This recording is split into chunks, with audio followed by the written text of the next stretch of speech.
In this video, I'll show you how to connect a database to a Bolt.New app. First, sign in to your Bolt.New account and open the project where you want to add a database. Next, open the AI chat and describe the database you want to use, such as Supabase, Firebase, PostgreSQL, or another supported database. Ask Bolt.New to generate the connection and configure the required files for your project. After that, provide your database credentials when prompted. This typically includes your database URL, API keys, or connection string.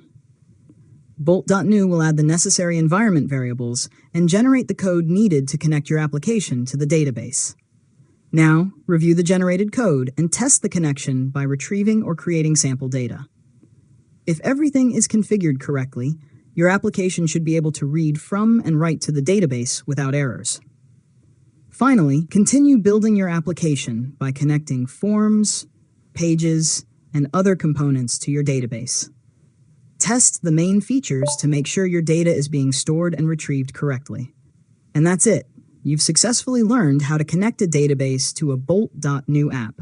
If you found this tutorial helpful, make sure to subscribe to Learn Mode Lab for more tutorials.